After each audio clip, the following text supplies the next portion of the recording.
Di sebuah desa kecil bernama Kampung Sukamaju yang terletak di pinggir hutan dan jauh dari keramaian kota, suasana setiap pagi selalu terasa damai dan bersahaja. Udara masih segar, embun masih menetes dari dedaunan, dan kicauan burung terdengar bersahut-sahutan. Penduduk desa hidup sederhana. Sebagian bertani, sebagian lainnya menjadi buruh bangunan dan pekerja kasar di proyek-proyek sekitar. Tak banyak anak-anak yang berkeliaran di pagi hari, sebab sebagian besar harus membantu orang tua mereka sebelum pergi ke sekolah. Namun ada satu anak laki-laki yang selalu menjadi perhatian warga. Ia bernama Raffi, anak yatim piatu berusia 10 tahun yang hidup sebatang kara setelah kedua orang tuanya meninggal dalam kecelakaan truk 2 tahun silam. Sejak itu, Raffi tinggal di sebuah gubuk kecil peninggalan orang tuanya, tepat di belakang musala desa. Ia tidak memiliki sanak saudara, dan hanya mengandalkan belas kasih warga untuk makan sehari-hari. Tapi Raffi bukan tipe anak yang suka meminta-minta. Setiap pagi, ia dengan sukarela menyapu halaman musala, membersihkan sandal-sandal yang berantakan, dan kadang membantu ibu-ibu menyapu halaman rumah. Semua dilakukan dengan harapan bisa mendapat sedikit makanan atau sekadar senyuman hangat. Warga menyukai Raffi karena anak itu sopan dan rajin. Namun mereka juga sibuk dengan urusan masing-masing.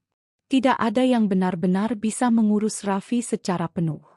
Anak itu sering terlihat duduk sendiri di pojok musala saat adzan subuh berkumandang, memeluk tubuhnya yang kurus kedinginan sambil menatap langit yang mulai cerah.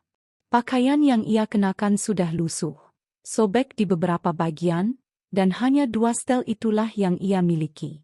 Suatu pagi yang cerah, saat Raffi selesai menyapu halaman musala, perutnya yang kosong kembali berbunyi. Ia duduk di bangku kayu dekat pintu pagar musala, menatap para bapak-bapak yang hendak berangkat kerja. Beberapa hanya menatap sekilas, ada pula yang melemparkan senyum singkat. Di antara mereka, ada satu orang yang baru pertama kali ia lihat. Seorang pria tua dengan badan kurus dan rambut sebagian memutih, mengenakan pakaian kerja lusuh dan topi proyek, membawa tas plastik berisi termos serta sendok. Pria itu menghampiri Raffi sambil menyapa. "Nak, sudah makan pagi belum?" Raffi menggeleng pelan, sedikit malu, tapi tetap mengangguk sopan. Pria tua itu lalu duduk di samping Raffi, membuka termos yang dibawanya, dan menuangkan bubur hangat ke dalam mangkuk plastik. Ia memberikan mangkuk itu kepada Raffi tanpa banyak bicara. Raffi menatap mangkuk itu sejenak, lalu melihat wajah pria tua itu. Senyumnya ramah dan tulus, seolah berkata, "Tidak apa-apa, makanlah." Raffi menerimanya dengan penuh rasa syukur, lalu menyantap bubur itu perlahan. Seakan tak ingin cepat-cepat menghabiskan makanan ternak yang ia makan dalam beberapa hari terakhir. Bubur itu sederhana, hanya ditaburi bawang goreng dan sedikit sambal. Tapi rasanya luar biasa bagi anak yang sering kelaparan seperti Raffi. Pria itu memperkenalkan diri. "Namaku Raji, biasa dipanggil Pak Raji. Aku kerja di proyek pembangunan rumah dekat sawah sana. Baru seminggu tinggal di desa ini." Raffi mengangguk. "Aku Raffi," jawabnya pendek. Hari itu, mereka berbincang sebentar sebelum Pak Raji pergi ke tempat kerjanya. Ia menepuk kepala Raffi sebelum beranjak, dan berkata, "Besok pagi, duduk di sini lagi ya. Kita sarapan bareng." Raffi tersenyum kecil, mengangguk pelan, meski dalam hatinya bertanya-tanya. Kenapa orang asing seperti Pak Raji mau berbagi bubur dengannya? Keesokan paginya, benar saja, Pak Raji datang lagi dengan termos bubur yang sama. Dan sejak saat itu, setiap pagi mereka sarapan bersama di bangku kayu depan musala. Pak Raji tak banyak bicara, namun selalu menyisipkan nasihat-nasihat kecil yang sederhana tapi menyejukkan hati. Seperti, orang kuat bukan yang banyak harta, tapi yang tidak menyerah dalam kesusahan, atau, kalau kamu bisa jujur di saat lapar, kelak kamu bisa dipercaya saat kenyang. Raffi merasa ada sesuatu yang berbeda dari sosok Pak Raji. Meski ia berpakaian seperti kuli kasar, ia berbicara dengan pilihan kata yang tenang, bahkan kadang terdengar seperti seorang guru. Tangannya kasar dan kapalan, tapi gesturnya lembut. Dan yang paling membuat Raffi merasa nyaman, Pak Raji tidak pernah bertanya soal masa lalu Raffi atau menatap iba padanya. Suatu sore, hujan turun deras mengguyur desa. Raffi yang tak sempat kembali ke gubuknya berteduh di pos ronda. Pak Raji yang lewat melihatnya menggigil dan segera mengajaknya ke gubuknya sendiri yang berada di ujung desa, tak jauh dari proyek pembangunan. Rumah kecil itu hanya berdinding tripleks, tapi cukup hangat. Di sana, Pak Raji memberikan Raffi baju hangat dan sepiring nasi goreng yang ia masak sendiri. Sejak saat itu, hubungan mereka makin dekat. Raffi sesekali menginap di gubuk Pak Raji, membantu menyapu lantai dan mencuci piring. Sebagai gantinya, Pak Raji mulai mengajarinya membaca dan menulis di malam hari, menggunakan buku-buku lusuh yang ia simpan dalam kardus bekas. Raffi awalnya malu karena selama ini tak bisa membaca dengan lancar. Tapi Pak Raji bersikeras, semua orang bisa belajar, asal mau sabar.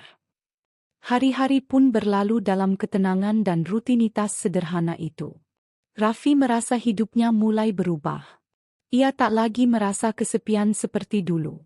Ada seseorang yang memperhatikannya, menyuapinya bubur, mengajarinya huruf dan angka. Bahkan tertawa bersamanya saat api kayu mereka menyala terlalu besar dan membuat dinding dapur gosong. Tapi di balik semua ketenangan itu, ada sesuatu yang belum Raffi ketahui. Ada sisi lain dari Pak Raji yang belum terungkap. Sesuatu yang akan mengubah seluruh jalan hidupnya. Dan perlahan, bayang-bayang misteri itu mulai muncul saat seorang tetangga diam-diam memperhatikan bagaimana kuli tua itu setiap sore sering menghilang dan muncul kembali dengan pakaian yang bersih serta wangi parfum mahal. Hari-hari berlalu di desa kecil itu, dan hubungan antara Raffi dan Pak Raji semakin akrab seperti kakek dan cucu kandung.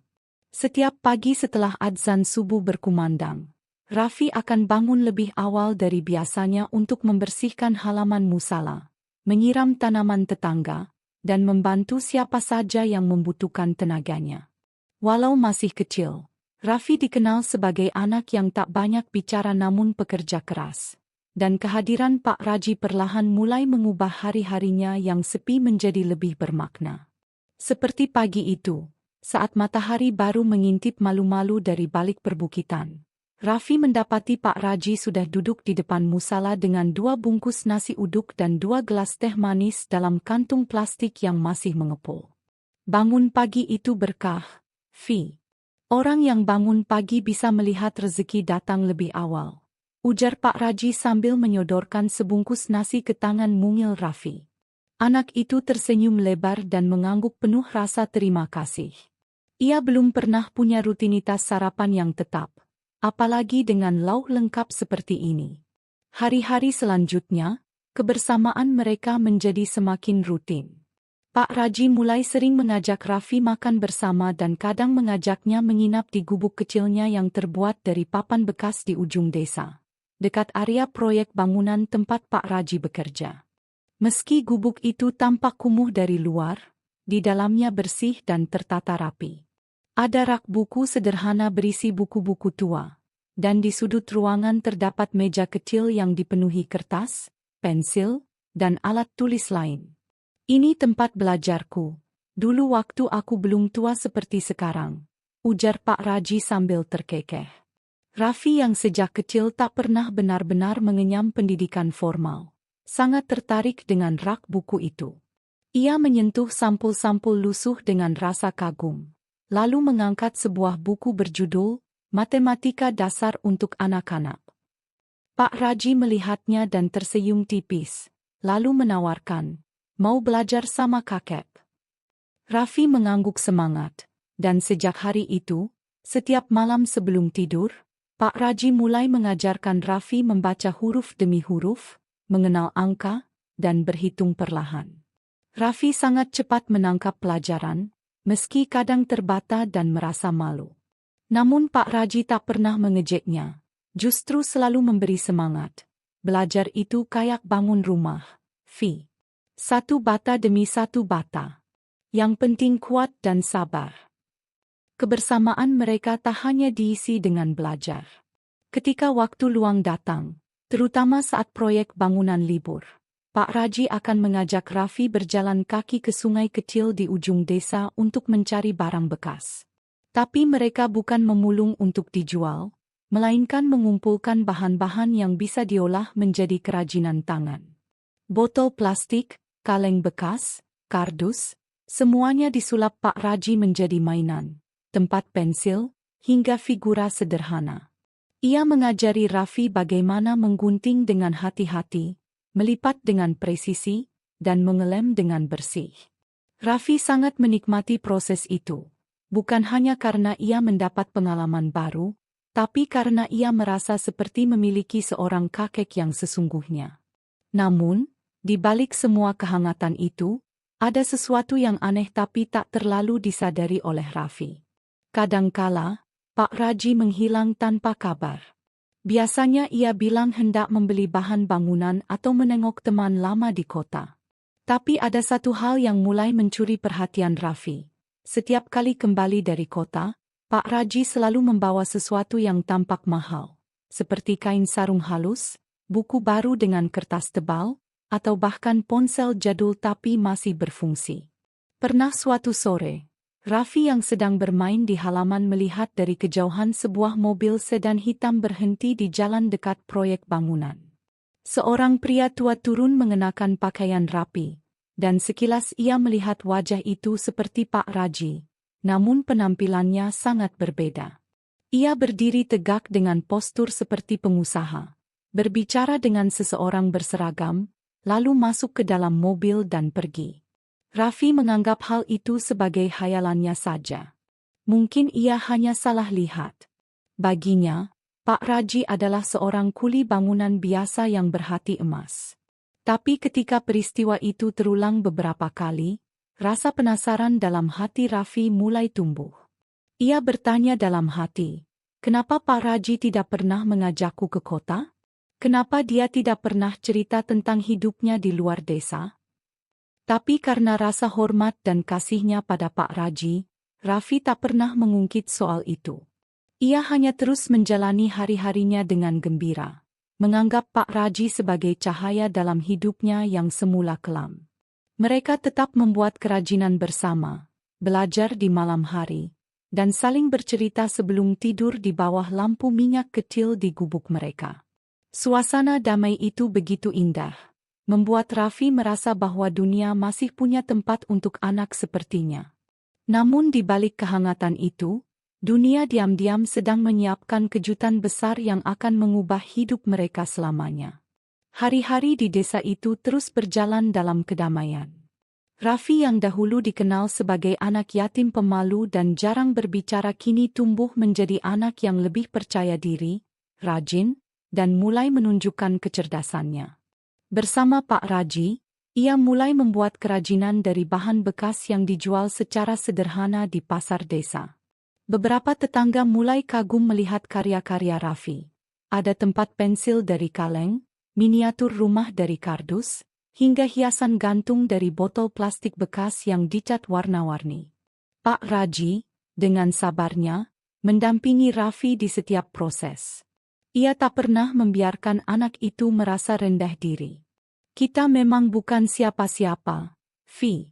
Tapi kalau tanganmu bisa berkarya dan hatimu tulus, dunia pasti melihatmu, ucapnya suatu malam sembari menyalakan lampu minyak di gubuk kecil mereka. Raffi hanya tersenyum, tidak banyak kata, tapi matanya bersinar penuh semangat. Namun, suasana mulai berubah ketika Raffi beberapa kali menyadari keanehan kecil yang terus berulang. Suatu sore saat ia hendak pergi ke musala, Raffi melihat dari kejauhan Pak Raji tengah berdiri di jalan besar sambil berbicara dengan seorang pria muda bersetelan jas.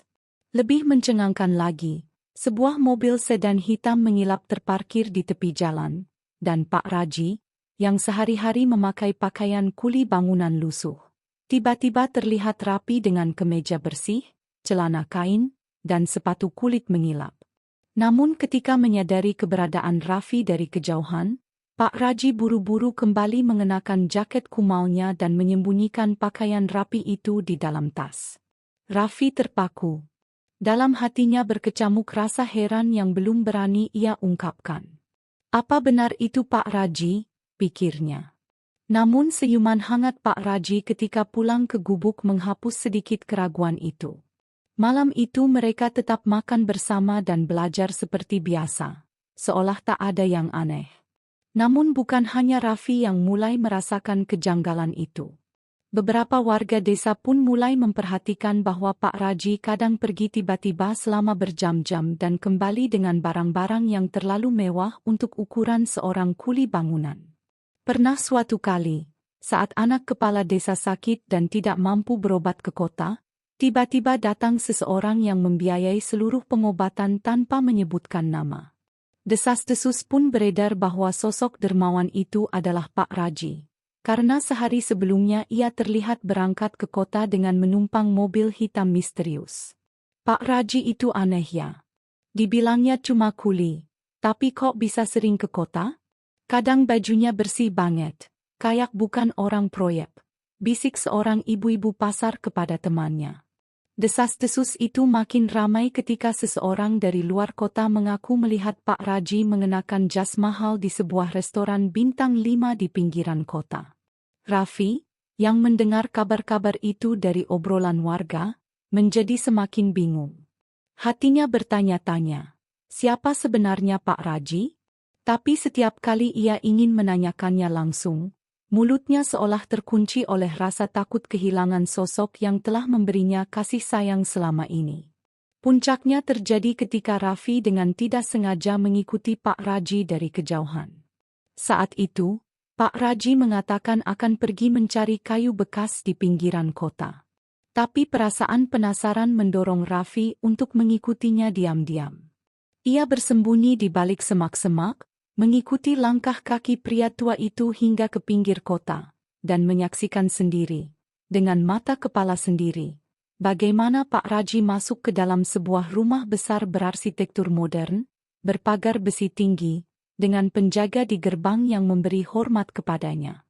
Raffi tertegun. Matanya menatap lekat-lekat rumah megah itu. Ia berdiri mematung di balik pohon, dadanya bergemuruh tak menentu. Tak lama kemudian, 2 mobil mewah datang dan berhenti di depan rumah. Beberapa orang bersetelan jas turun dan menghampiri Pak Raji, berbicara dengannya dengan nada penuh hormat.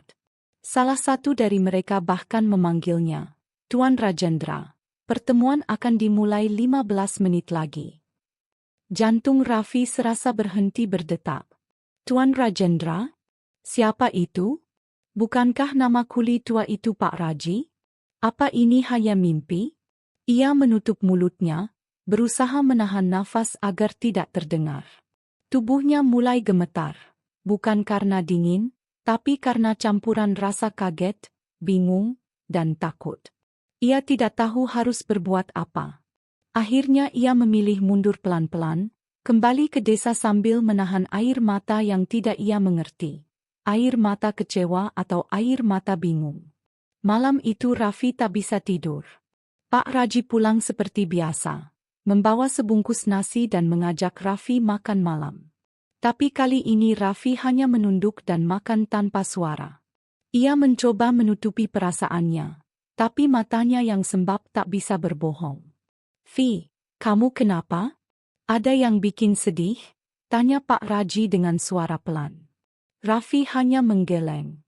Dalam hatinya, ia ingin bertanya, ingin mengungkapkan apa yang ia lihat. Tapi ia juga takut. Takut kalau semuanya berubah. Takut kehilangan sosok Pak Raji yang selama ini ia cintai seperti kakek sendiri. Di tengah malam yang dingin itu, angin bertiup pelan menerpa jendela kayu gubuk tua mereka. Suasana damai seolah menyimpan rahasia besar yang mulai menyeruak ke permukaan. Dunia Raffi yang selama ini sederhana dan jujur mulai retak oleh kenyataan bahwa orang yang paling ia percayai, mungkin bukan seperti yang ia kira. Keesokan harinya, Raffi bangun lebih awal dari biasanya.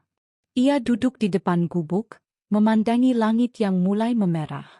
Udara pagi terasa lebih dingin dari biasanya, atau mungkin memang hatinya yang sedang beku oleh kebingungan. Ia mengingat jelas semua yang dilihatnya semalam. Rumah mewah, mobil hitam, pria-pria bersetelan jas, dan sapaan Tuan Rajendra. Pagi itu, Pak Raji bertingkah seperti biasa, menyapu halaman, menyeduh teh, dan memanggil Raffi untuk sarapan. Tapi Raffi masih belum sanggup menatap mata pria tua itu. Ia hanya menjawab seperlunya, lalu pamit ke sungai untuk mencari bahan kerajinan dari bambu. Namun langkahnya terhenti ketika ia menemukan sebuah amplop putih yang terselip di antara tumpukan buku tua di rak kayu mereka. Amplop itu berdebu, seperti sudah lama disimpan, tapi di bagian depannya tertulis dengan rapi. Untuk Raffi, jika suatu hari kau tahu siapa aku sebenarnya. Tangan Raffi gemetar saat membuka amplop itu. Di dalamnya ada selembar kertas lusuh dengan tulisan tangan Pak Raji yang tegas namun penuh emosi. Isinya membuat hati Raffi semakin berkecamuk.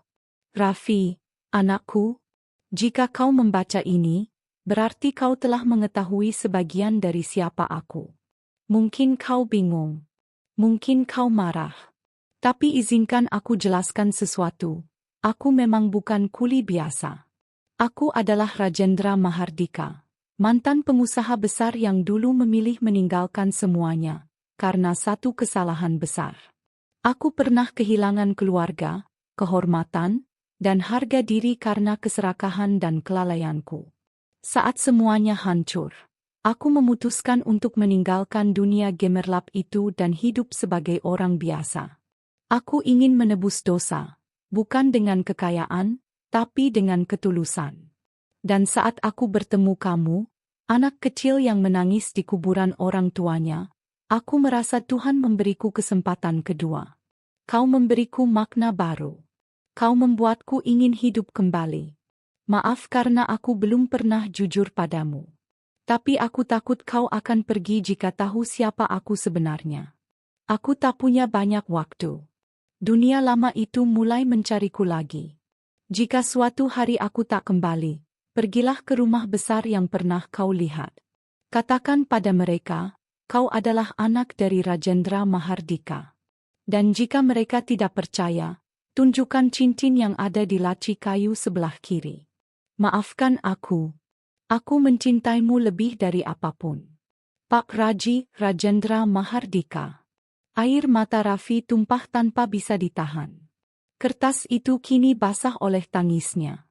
Ia menggenggamnya erat, lalu berlari masuk ke gubuk, membuka laci kayu yang dimaksud, dan benar, di dalamnya ada sebuah kotak kecil beludru merah. Saat dibuka, tampaklah sebuah cincin emas dengan lambang singa bersayap dan ukiran inisial RM di bagian dalam. Raffi terduduk lemas. Ia ingin bertanya langsung, tapi saat ia memanggil nama Pak Raji, gubuk itu sunyi. Tak ada sahutan. Ia mencari ke sekitar halaman. Kosong. Ia berlari ke jalan desa, menanyakan ke tetangga, tapi tak ada yang melihat Pak Raji pagi itu. Seseorang berkata, tadi subuh ada mobil hitam lewat. Kayak bawa orang pakai kursi roda. Mungkin orang kota. Tapi nggak jelas siapa. Raffi panik. Ia berlari menuju jalan besar, berharap masih sempat melihat jejak mobil itu. Tapi semuanya sudah terlambat.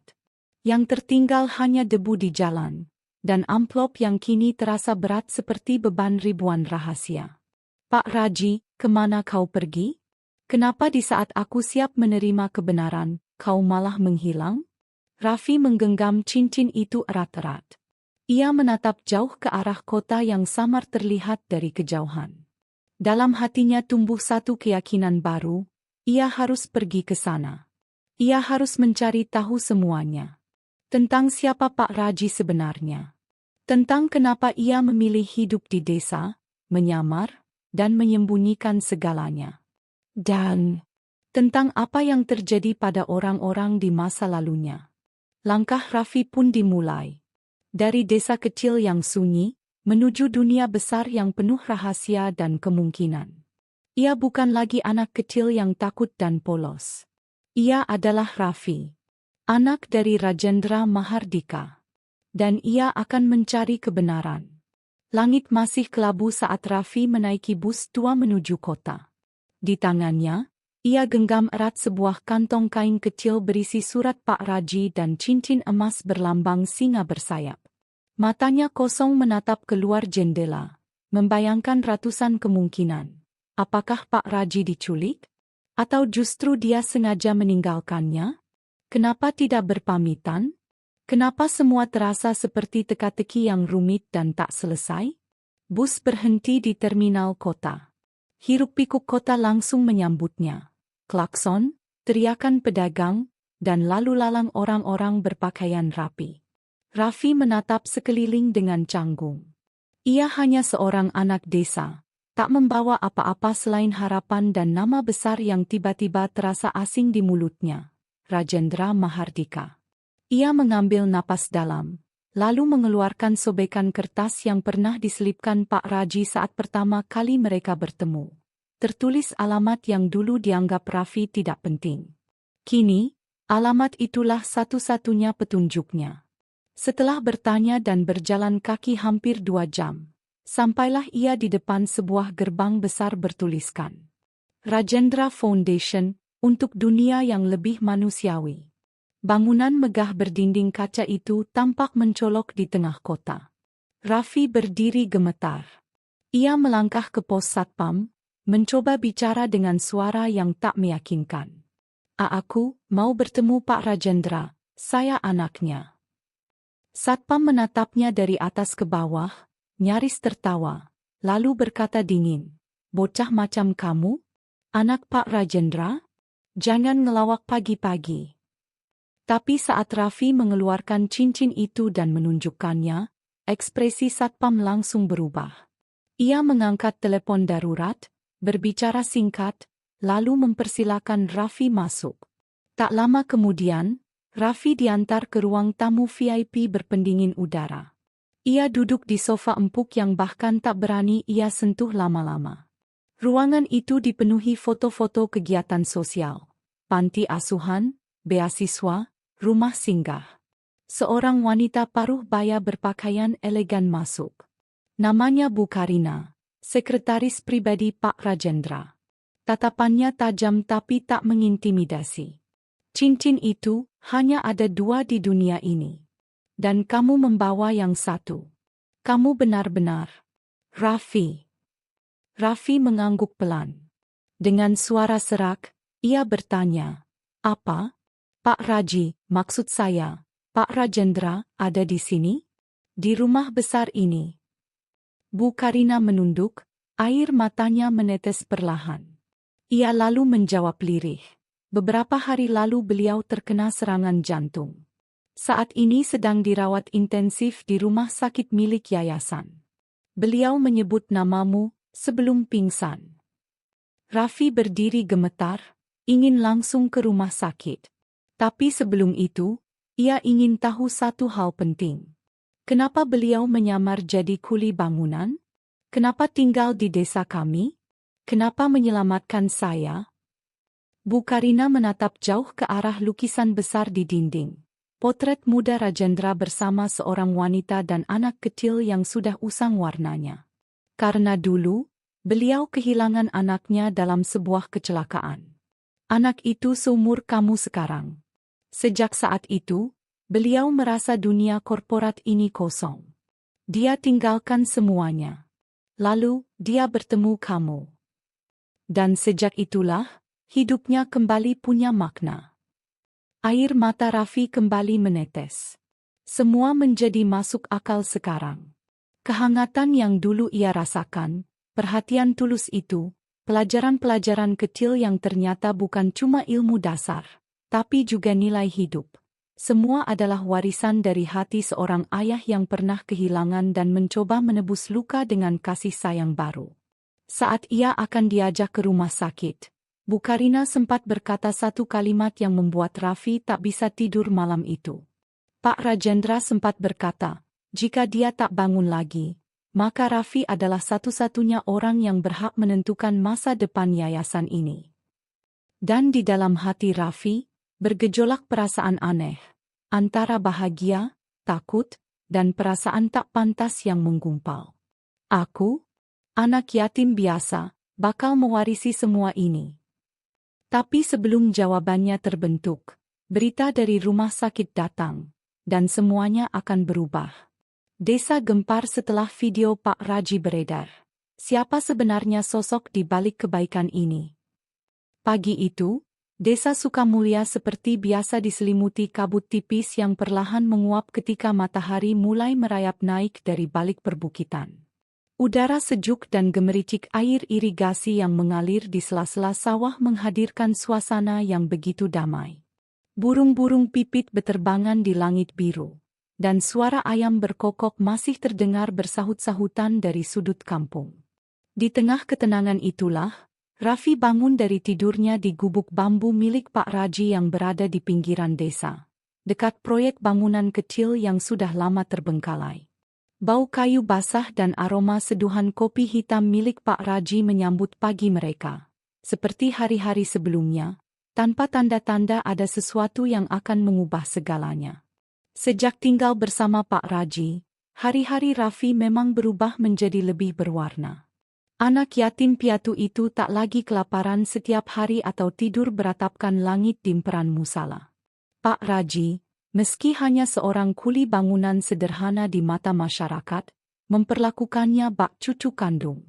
Ia mengajarkan Raffi membaca dari buku-buku bekas, menghitung dengan batu kerikil, bahkan membuat mainan kecil dari botol plastik dan sendok rusak. Keduanya menjalani hidup dengan semangat meskipun tinggal di rumah reot berlantai tanah dan berdinding anyaman bambu. Namun pagi itu, suasana damai seolah terusik oleh bisik-bisik yang mulai berhembus di warung kopi milik Bu Saminah. Beberapa warga tampak berkumpul, menatap layar ponsel yang diletakkan di atas meja kayu tua. Suara riuh rendah mulai menggema, dan nama Pak Raji disebut-sebut di antara percakapan yang penuh tanda tanya. Salah satu pemuda desa, Dadan, rupanya baru saja mengunggah sebuah video ke media sosial. Video yang tanpa diduga memuat rekaman Pak Raji sedang menyelinap diam-diam ke sebuah panti asuhan di kota. Mengenakan pakaian bersih dan rapi, membawa beberapa kotak besar berisi sembako, buku, dan mainan. Yang mengejutkan, video itu menunjukkan bagaimana Pak Raji diterima dengan penuh hormat oleh para pengurus panti. Mereka menyapanya dengan sebutan Tuan Raji dan mencium tangannya seperti kepada seorang tokoh penting. Bahkan, di akhir video terlihat Pak Raji duduk berbincang dengan kepala panti sambil memberikan sejumlah amplop yang sepertinya berisi bantuan uang tunai. Suara dalam video cukup jelas untuk menangkap ucapan sang kepala panti yang berkata, "Seperti biasa, kami sungguh berterima kasih atas kemurahan hati Bapak Rajendra." Warga desa yang menonton video itu ternganga tak percaya. Bagaimana mungkin seorang kuli bangunan yang setiap hari membawa semen di pundaknya bisa melakukan hal semewah itu? Dan siapa sebenarnya Tuan Rajendra yang disebut dalam video? Nama itu sama sekali tak asing, sebab di kota sebelah memang ada kabar tentang seorang dermawan kaya raya yang sering membantu berbagai yayasan sosial, namun tak pernah mau tampil di media. Nama itu telah menjadi semacam legenda, namun tak ada yang tahu wajah aslinya karena sang dermawan selalu menyembunyikan identitasnya. Desa pun mulai gempar. Berita itu cepat menyebar, dan dalam hitungan jam, video tersebut telah dibagikan ratusan kali. Bahkan akun gosip lokal pun ikut mengunggahnya dengan judul, "Misteri Sosok Dermawan yang Ternyata Kuli Bangunan." Warga yang biasanya bersikap acuh tak acuh terhadap Pak Raji mulai memperhatikan dengan mata berbeda. Beberapa orang datang ke gubuknya untuk sekadar memastikan. Bahkan ada yang mulai menanyakan kebenaran berita itu secara terang-terangan. Raffi yang saat itu sedang membantu menyapu halaman musala ikut mendengar perbincangan tersebut. Jantungnya berdetak lebih cepat ketika mendengar nama Pak Raji disebut sebagai orang kaya menyamar. Ia pun segera berlari menuju warung dan meminta Dadan menunjukkan videonya. Begitu menyaksikan langsung, Raffi nyaris tak berkedip. Itu memang benar Pak Raji. Pakaian yang dikenakan Pak Raji dalam video sangat berbeda dari pakaian lusuh yang biasa ia kenakan di desa. Jas hitam bersih, celana bahan, dan sepatu mengilap. Raffi merasa hatinya terguncang. Seolah dunia kecil yang ia percaya selama ini perlahan mulai retak. Namun Raffi tidak langsung percaya bahwa niat Pak Raji menyamar itu buruk. Sebaliknya, ia malah teringat berbagai kebaikan yang dilakukan oleh pria tua itu. Saat ia kelaparan, Pak Raji datang. Saat ia kehilangan semangat hidup, Pak Raji mengajarinya tertawa kembali. Semua itu tak mungkin palsu. Tapi satu hal tetap membingungkannya. Mengapa Pak Raji tidak pernah berkata jujur? Mengapa ia menyembunyikan jati dirinya? Malam itu, ketika Pak Raji pulang dari luar desa, ia mendapati suasana berbeda. Banyak warga menatapnya dari kejauhan. Sebagian memberi salam dengan ragu. Sebagian lain justru menghindar seperti tak tahu harus bersikap bagaimana. Pak Raji, yang biasanya hanya membawa tas karung lusuh berisi paku dan gergaji kecil, kini membawa 2 bungkus makanan hangat untuk makan malam bersama Raffi. Ia tetap bersikap biasa, seolah tak terjadi apa-apa. Di dalam gubuk kecil itu, Raffi menatapnya lekat-lekat. Ia memberanikan diri bertanya dengan suara pelan namun tajam. Pak Raji, siapa Bapak sebenarnya? Pak Raji berhenti mengunyah. Ia menghela napas panjang, menatap langit-langit yang mulai lapuk. Dengan suara tenang ia berkata, "Aku hanya seorang tua yang ingin menebus masa lalunya, Nak. Bukan orang hebat, bukan pula malaikat. Apa yang orang lihat di video itu, biarlah menjadi urusan mereka. Yang penting, selama ini aku berusaha berbuat baik, tanpa pamrih." Raffi mengangguk pelan, tapi matanya basah. Ia ingin bertanya lebih banyak, tapi tahu bahwa Pak Raji tidak akan mudah membuka tabir hidupnya yang misterius. Malam itu mereka makan dalam diam, hanya suara jangkrik dan desau angin yang menemani mereka. Namun, pagi keesokan harinya, suasana desa berubah drastis. Wartawan lokal datang, membawa kamera dan mikrofon, mewawancarai warga tentang sosok misterius Pak Raji. Beberapa tetangga mulai membuka cerita-cerita lama, bahwa Pak Raji dulu pernah tinggal di kota, bahwa ia sering menerima tamu asing, bahwa ia kadang menghilang berminggu-minggu tanpa jejak. Semua informasi itu kini menjadi bahan gosip hangat. Yang lebih mengagetkan, papan nama kecil di depan musala tiba-tiba diganti dengan tulisan baru, dibangun atas donasi dari R. Sebuah inisial sederhana, namun cukup untuk membuat banyak warga menyadari bahwa pembangunan tempat ibadah itu, yang dulu mereka kira hasil swadaya, rupanya disumbangkan oleh Pak Raji. Kini, tak ada yang benar-benar tahu siapa Pak Raji. Sosoknya menjadi teka-teki yang menggantung di benak semua orang. Raffi, yang semula hanya ingin hidup tenang bersama seseorang yang ia anggap seperti kakek sendiri, kini terjebak dalam badai pertanyaan yang belum terjawab. Dan di akhir hari, video itu telah mencapai ribuan penonton, menyebar ke berbagai grup media sosial hingga ke kota. Judulnya telah berubah di berbagai tempat, dari "Kuli bangunan ternyata miliarder" menjadi "Anak yatim dipungut orang kaya menyamar". Cerita itu menjadi viral. Namun di balik kehebohan dunia maya, 2 orang di sebuah gubuk bambu kecil di desa Sukamulya hanya bisa memeluk keheningan dan menanti badai selanjutnya yang mungkin akan jauh lebih besar. Tamu aneh datang mencari Pak Raji. Benarkah ini identitas aslinya? Mentari baru saja naik di atas perbukitan ketika suara mobil mewah berhenti di ujung jalan setapak yang menuju ke gubuk tua milik Pak Raji. Bukan hal yang biasa bagi warga desa Sukamulya melihat kendaraan mengkilap memasuki wilayah mereka. Mobil itu berwarna hitam pekat, berplat kota besar, dan dari dalamnya turun 3 orang pria berpenampilan rapi. Jas abu-abu, sepatu kulit mengilap, dan kacamata hitam yang menutupi sorot mata penuh wibawa. Warga yang melihat dari kejauhan langsung mendekat, penasaran. Tak butuh waktu lama, kerumunan kecil mulai terbentuk. Anak-anak kecil berlarian sambil berbisik-bisik, dan ibu-ibu yang sedang menjemur pakaian mengintip dari balik pagar bambu. Salah satu pria yang tampak paling tua bertanya kepada warga sekitar, "Permisi, kami mencari seseorang, namanya Pak Raji. Tapi kami mengenalnya sebagai Tuan Rajendra." Serentak, wajah-wajah warga menunjukkan keterkejutan. Beberapa langsung berbisik, yang lain hanya menunjuk ke arah barat, ke sebuah gubuk kecil di dekat kebun singkong, tempat Pak Raji tinggal bersama Raffi. Pria itu mengangguk sopan dan tanpa banyak bicara. Mereka bertiga berjalan kaki menuju ke sana, meninggalkan mobil yang mencolok di tengah desa sederhana. Sementara itu, Raffi sedang mencuci piring dari sisa sarapan tadi pagi. Ia tidak tahu bahwa dalam beberapa menit lagi, hidupnya akan berubah. Di dalam rumah, Pak Raji sedang duduk membaca koran tua. Kebiasaannya setiap pagi, meski berita yang ia baca sudah usang berbulan-bulan. Ketika suara langkah kaki terdengar mendekat, Pak Raji melipat korannya perlahan, seolah sudah tahu siapa yang datang. Pintu diketuk.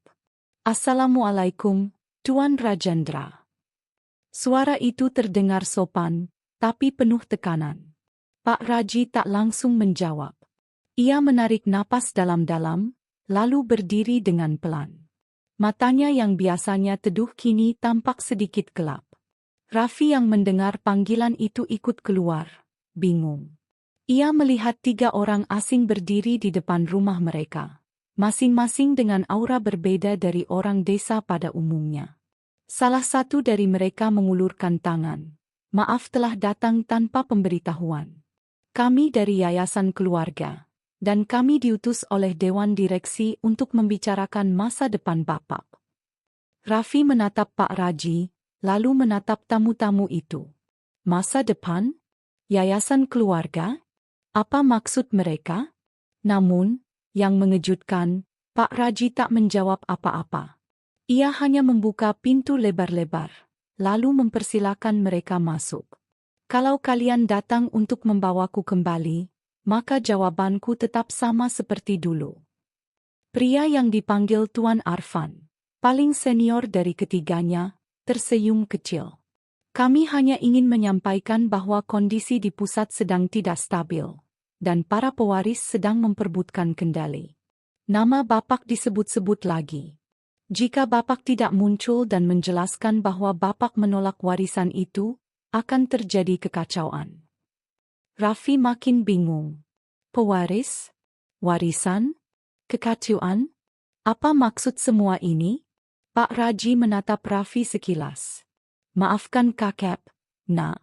Mungkin hari ini kamu akan mulai tahu sebagian dari siapa aku dulu."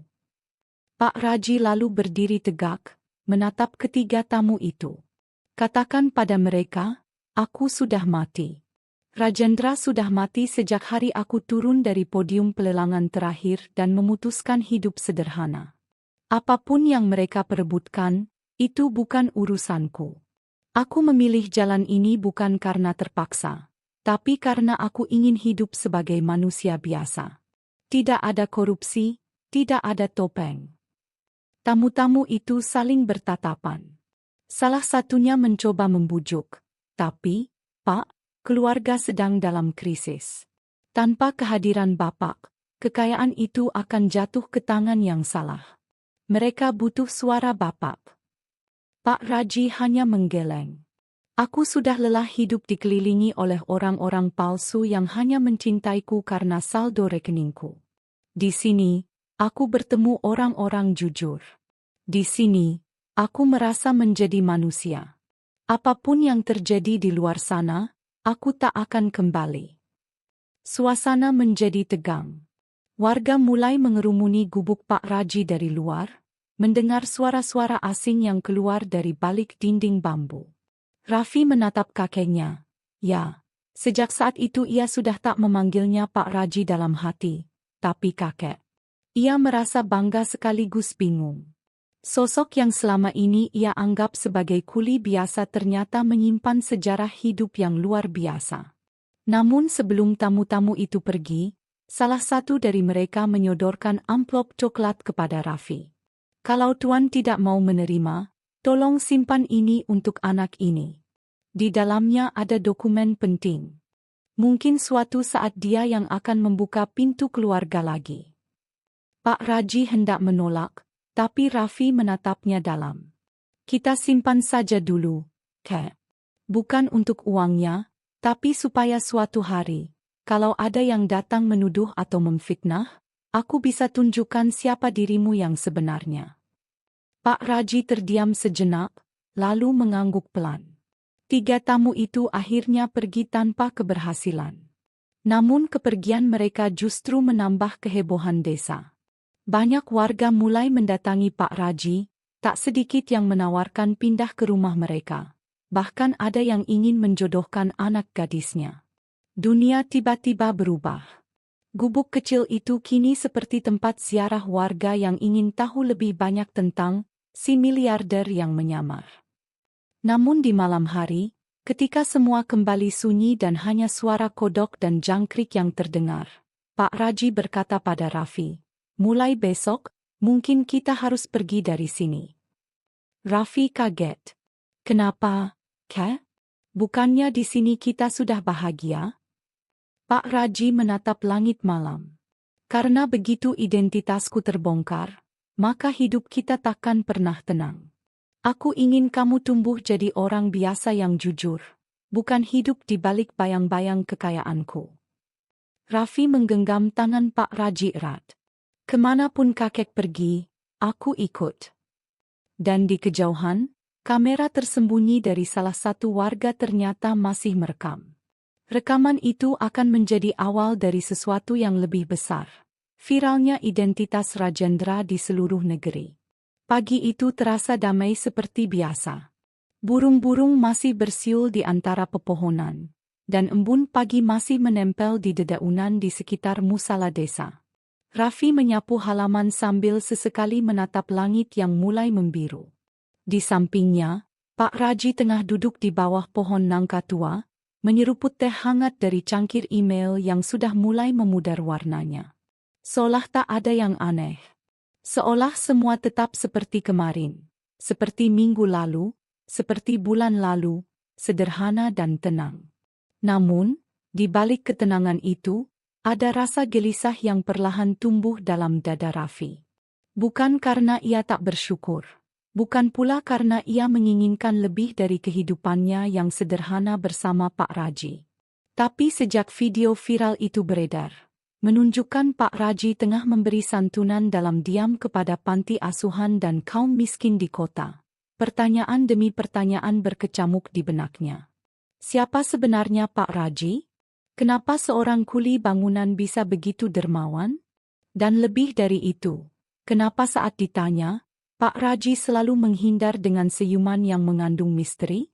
Hari itu, setelah mereka sarapan bubur hangat seperti biasa, Pak Raji mengajak Raffi ke sebuah kebun kecil miliknya di pinggiran desa. Di sana, mereka membersihkan rumput liar dan memanen beberapa buah pepaya matang yang kemudian dimasukkan ke dalam karung.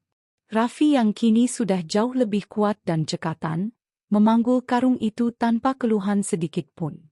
Pak Raji, ujar Raffi, pelan namun tegas, bolehkah aku ikut Bapak ke kota besok?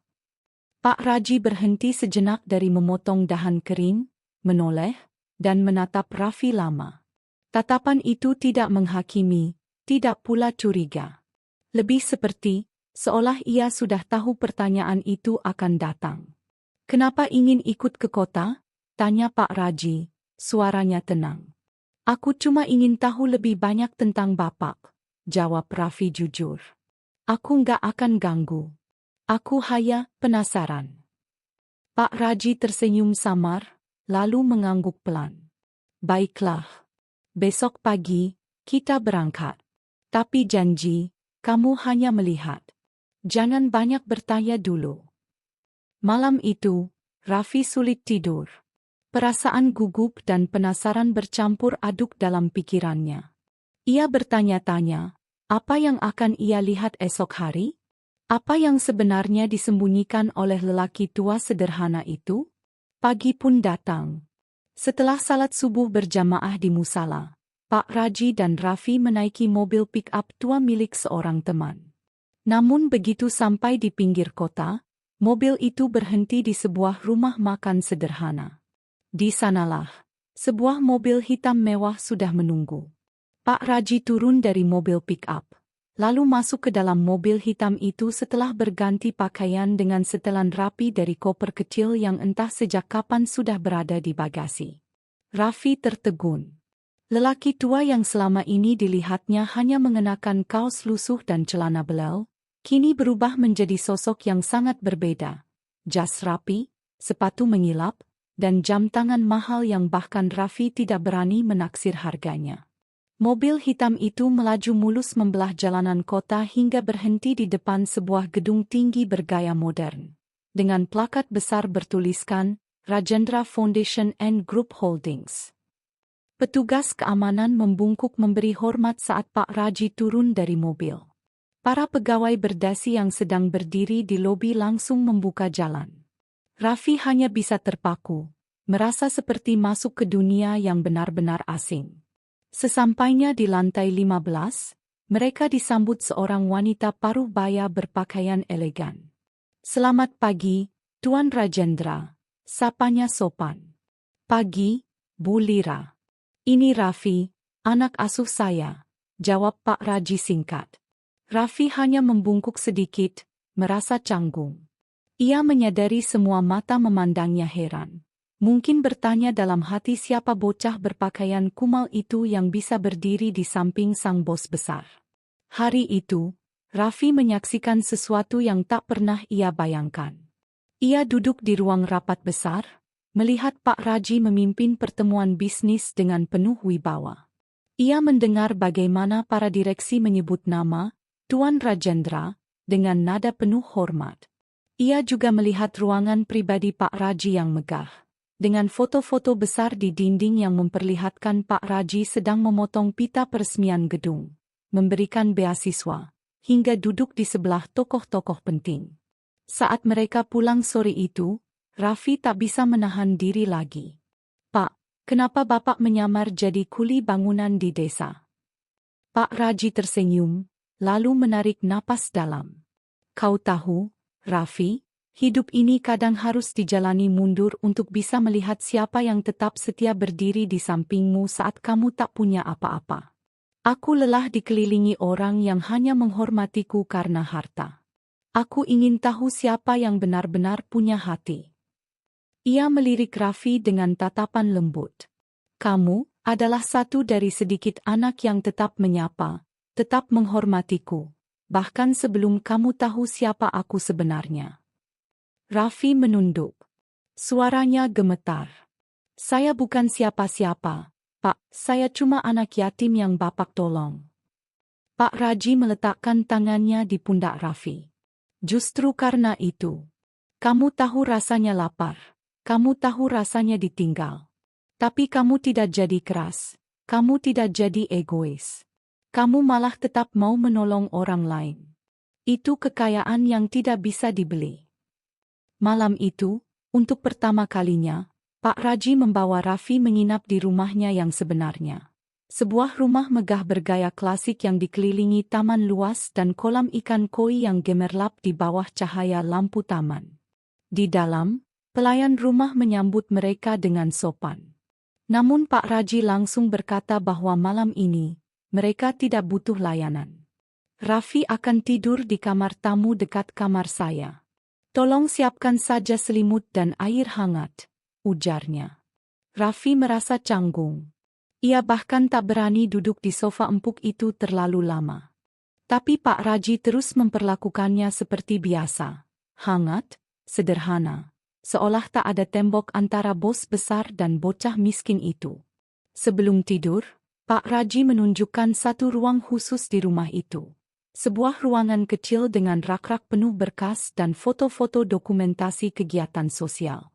Ada satu papan besar di dinding, bertuliskan, "Calon penerus harus berhati bersih dan berjiwa rendah."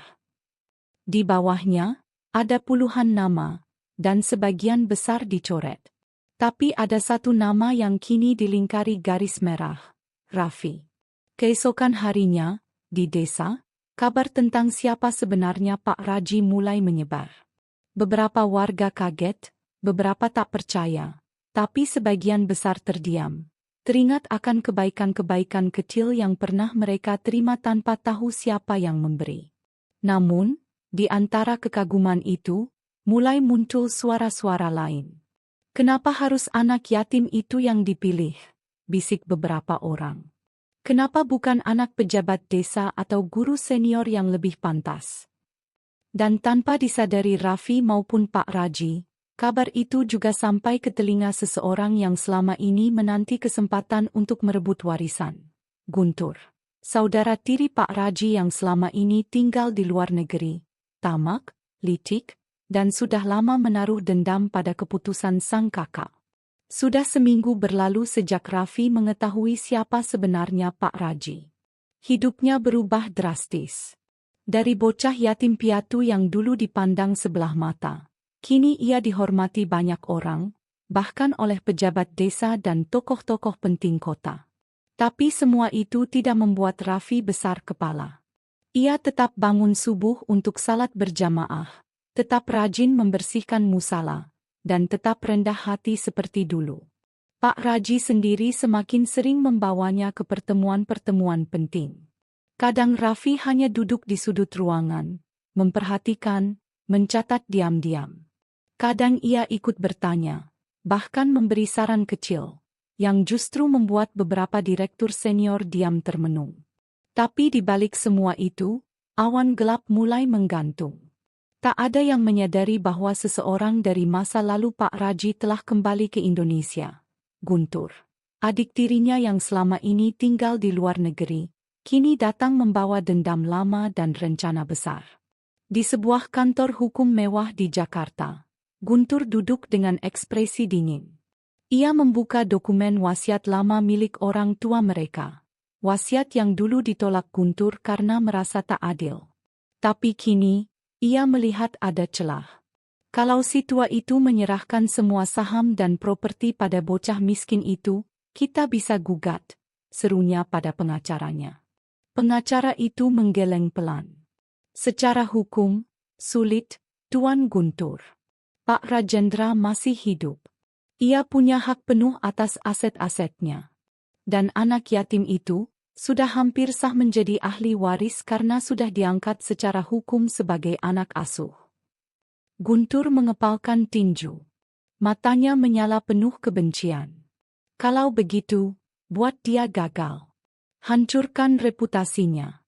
Buat si tua itu ragu. Kita punya banyak cara. Sementara itu, di desa, Raffi baru saja kembali dari acara santunan bersama Pak Raji. Hari itu, mereka mengunjungi sebuah panti anak jalanan dan membagikan perlengkapan sekolah serta makanan. Anak-anak begitu gembira, dan beberapa dari mereka bahkan memeluk Raffi sambil menangis. Namun, saat mereka pulang ke rumah, seseorang sudah menunggu di gerbang. "Raji," suara itu dalam, serak, namun mengandung ketegasan yang dingin. "Sudah lama, ya?" Pak Raji terdiam. Matanya memicing, menatap lelaki tegap berkacamata hitam itu. Raffi memperhatikan. Napas Pak Raji sedikit berubah. Ada ketegangan yang belum pernah ia lihat sebelumnya.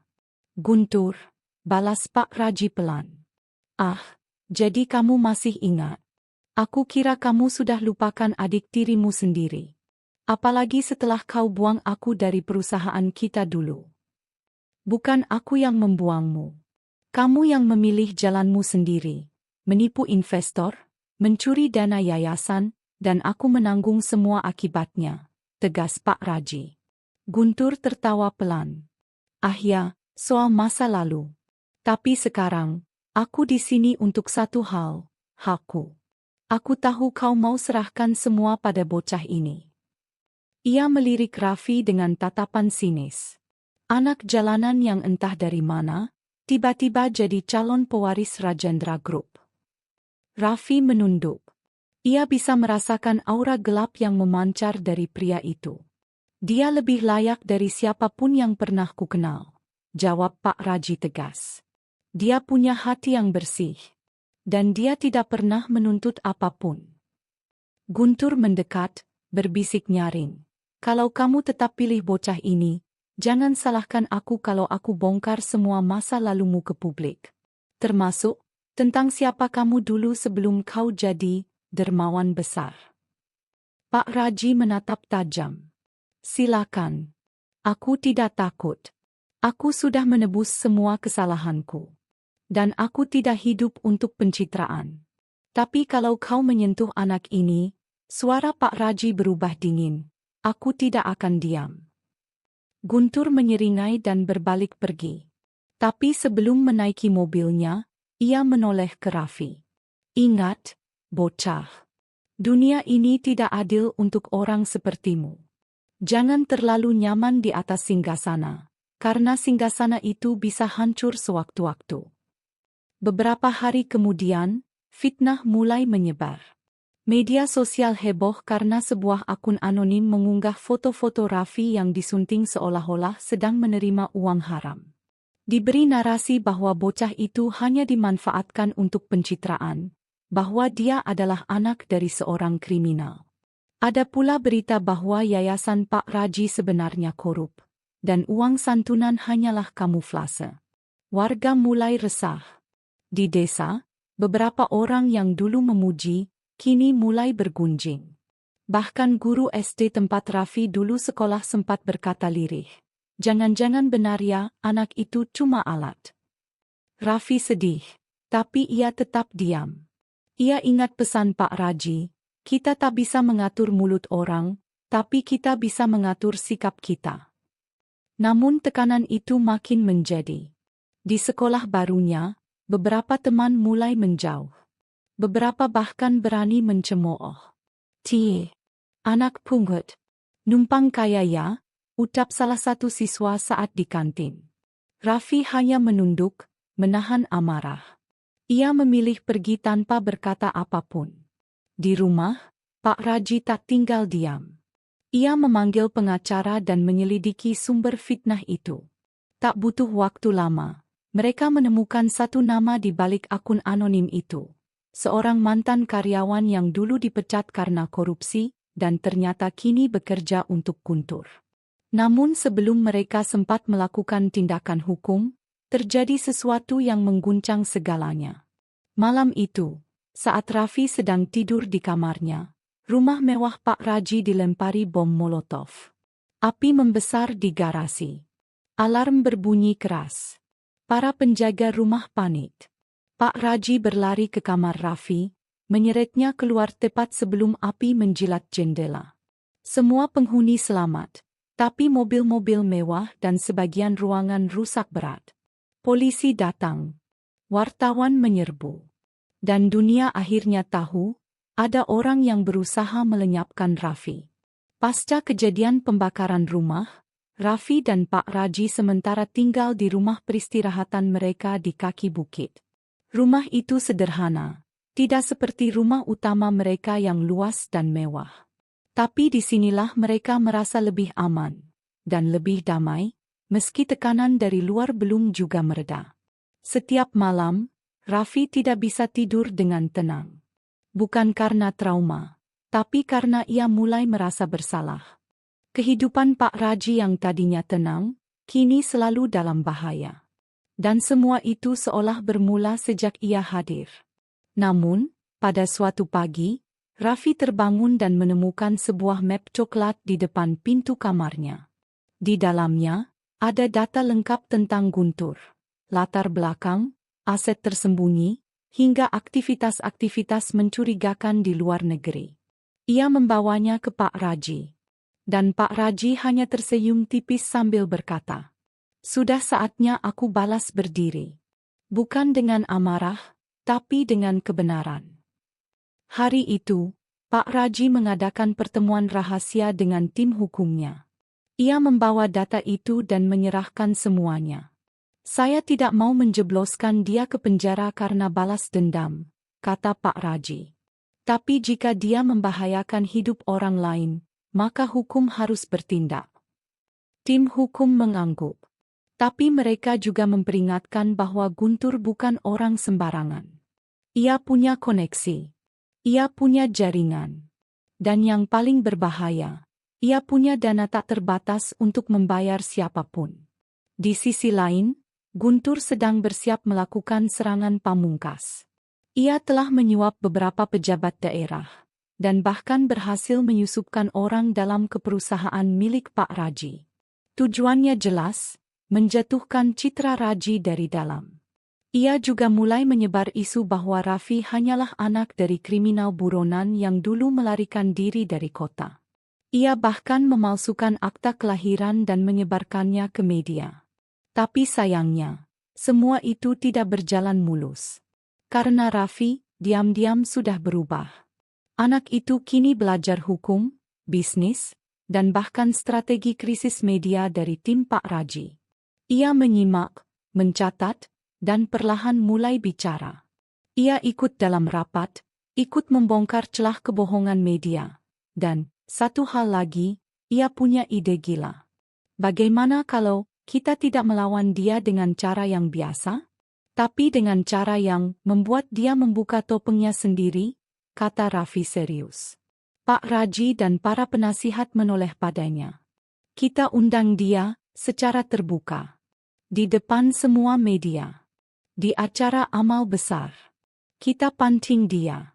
Dan kita buktikan siapa sebenarnya yang pantas dipercaya. Pak Raji terdiam, lalu mengangguk perlahan. Kamu sudah bukan anak kecil lagi, Raffi. Hari H pun tiba. Acara amal besar itu digelar di aula kota.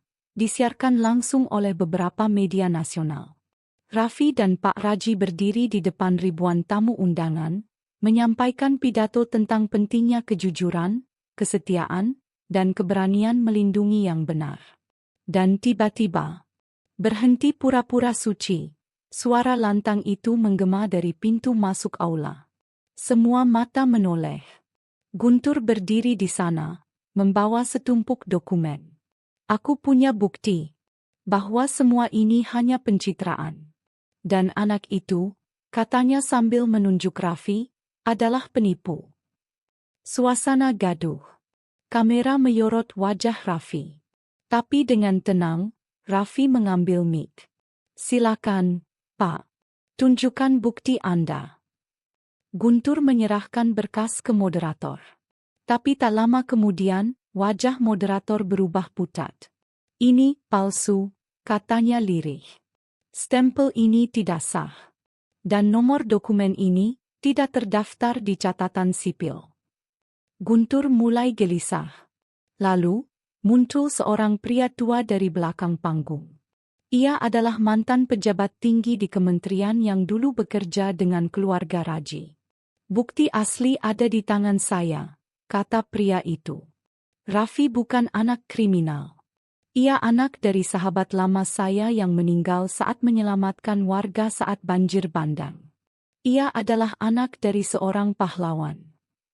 Guntur terdiam. Wajahnya memucat. Tak ada lagi yang bisa dibantah. Tepuk tangan membahana.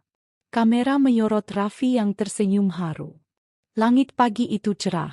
Secerah semangat baru yang tumbuh dalam hati Raffi. Setelah drama besar yang mengungkap kebenaran tentang siapa dia dan membongkar kedok licik Guntur, hidup Raffi perlahan berubah. Tapi perubahan itu bukan soal kemewahan atau popularitas, melainkan soal tanggung jawab baru yang mulai menanti di depan matanya. Beberapa hari setelah konferensi pers yang mengguncang kota, Raffi resmi ditunjuk sebagai Direktur Muda Program Sosial dan Pendidikan di bawah yayasan besar milik Pak Raji, Yayasan Cahaya Nusantara. Di yayasan itu, Raffi diberi wewenang penuh untuk mengelola program beasiswa, rumah singgah anak jalanan, serta pengembangan sekolah-sekolah di daerah terpencil. Bukan tugas yang mudah. bahkan terlalu besar bagi anak seusianya. Tapi Pak Raji percaya penuh padanya. Kamu bukan anak kecil yang kutemukan di pelataran musala dulu. Kamu sekarang pemuda yang tahu mana yang benar dan mana yang harus dilawan, kata Pak Raji suatu sore, sambil menyerahkan kunci kantor kecil di gedung pusat yayasan.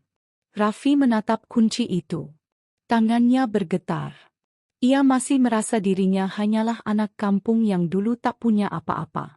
Tapi sekarang, ia menatap keluar jendela gedung lantai 9. Kota tampak kecil dari atas. Tapi masalah-masalahnya tetap besar. Dan kini, sebagian jawabannya ada di tangannya. Beberapa minggu berjalan. Raffi mulai bekerja. Ia tak datang dengan jas mahal atau mobil mewah. Ia lebih sering naik motor, mengenakan jaket kain sederhana dan sepatu sekolah yang solnya sudah sedikit sobek. Tapi ia datang dengan niat, dan itu yang membuat semua orang menaruh hormat. Ia mulai dari yang paling dasar, mendengarkan. Setiap pagi, ia duduk bersama para pengurus lapangan yayasan dan mendengarkan masalah-masalah mereka. Ia mencatat. Ia bertanya. Ia tidak menggurui. Raffi mengunjungi rumah singgah, panti asuhan, dan sekolah-sekolah yang kekurangan dana. Di satu sekolah, ia melihat anak-anak belajar tanpa meja. Di sekolah lain, mereka hanya punya 2 buku untuk 30 siswa.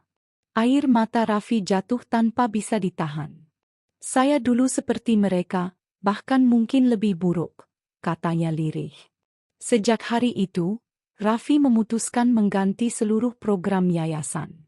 Ia meminta agar bantuan tidak diberikan dalam bentuk uang semata, tapi juga dalam bentuk pendampingan, pengembangan karakter, dan pelatihan keterampilan praktis. Kita tidak butuh generasi pintar yang hanya jago nilai. Kita butuh generasi yang kuat, berani, dan jujur, katanya tegas dalam rapat besar pertama yang ia pimpin. Tapi di balik semua kerja kerasnya, diam-diam, Raffi menahan rasa sepi. Di rumah, ia hanya tinggal berdua dengan Pak Raji. Kesehatan Pak Raji mulai menurun. Nafasnya kadang terengah-engah saat menaiki tangga. Dan setiap malam, batuknya terdengar dari kamar sebelah. Raffi tahu, waktu Pak Raji mungkin tidak lama lagi. Namun Pak Raji selalu menenangkan. Hidup ini, nak, bukan tentang berapa lama kita bertahan, tapi tentang apa yang kita tinggalkan. Dan kalimat itu selalu membekas dalam kepala Raffi setiap kali ia lelah. Suatu malam, saat pulang dari kunjungan ke desa binaan, Raffi memutuskan mampir ke musala tempat ia dulu menyapu halaman dan mengemis sisa makanan. Musala itu masih sama.